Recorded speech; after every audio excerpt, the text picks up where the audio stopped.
All right, finally, let's take a look at question 5 on this worksheet. And this problem is more of a review problem about sketching graphs.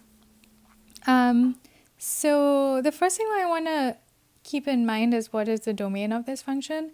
And we can plug in any real number in there. There are no issues. So the domain of that function is going to be all reals, like I have here. And next, like the question says, let's think about asymptotes.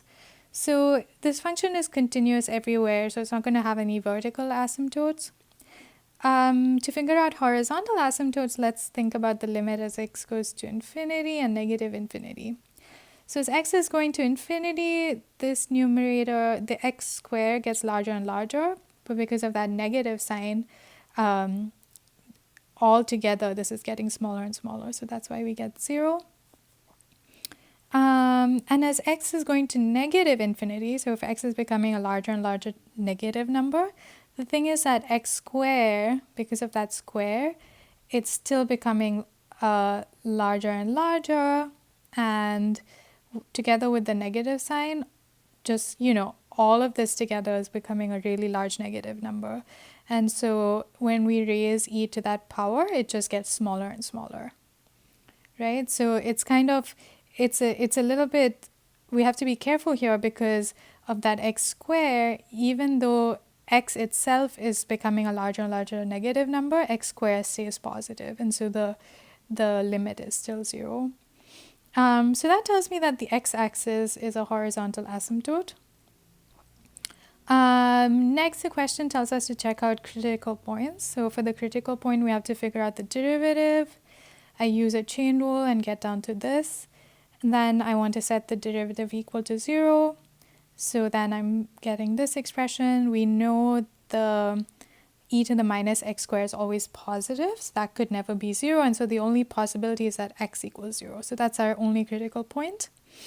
And then we can understand about whether the function is increasing or decreasing on either side of that critical point.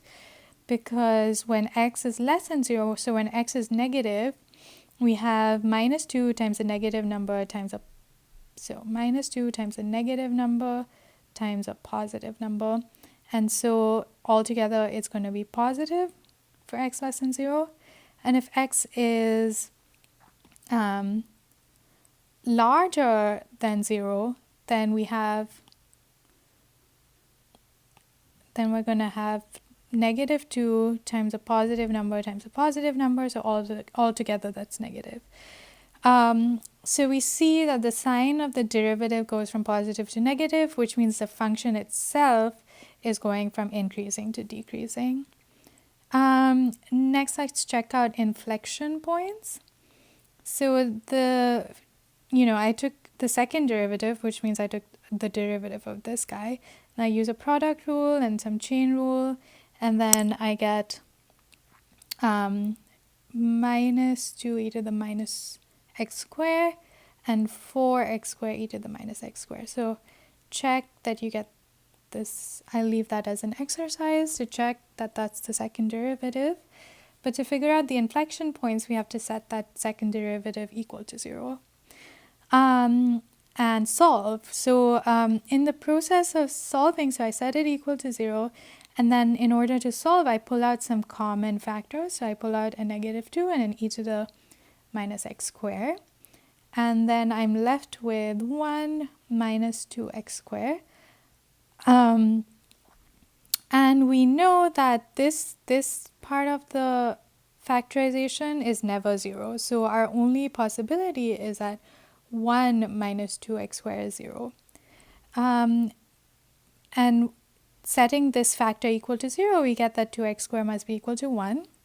And solving, we get that x must be equal to plus or minus, 1 over square root 2. So let's draw out those critical points on the number line.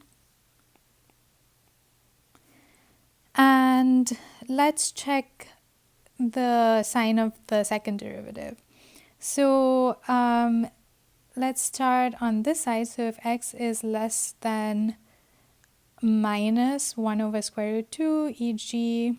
if x is equal to minus 1, then we see that our second derivative is going to be, so let me write down the second derivative again. So f double prime of x is minus 2e to the minus x squared 1 minus 2. So if, for instance, x is minus 1, then that's going to tell me that the second derivative here, this term is going to be negative, and this term is going to be negative. So altogether, this second derivative is positive. So that's what I have there. And now let's consider x values between minus 1 over square root 2 and 1 over square root 2, e.g. x equals 0, right? So in that case, we're going to get this term is still negative. This term, so if x were 0, this term would be positive. And so altogether we get negative, right? Like I've written there. And similarly with the last case, we can try e.g. x equals 1, and you'll see that you get negative. And so altogether we're positive. Just like I have there. And so our second derivative goes from positive to positive, which means our function itself goes from concave up to concave down to concave up again. And now we can put all of this together and sketch that out. So I have the function approaching the asymptotes on either side. I have it concave down between those inflection points, concave up. And here, for x less than 0, our function is increasing, and for x greater than 0, it's decreasing.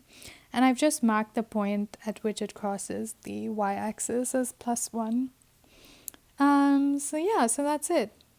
It's kind of long-winded, but it's just a review of stuff we've done before.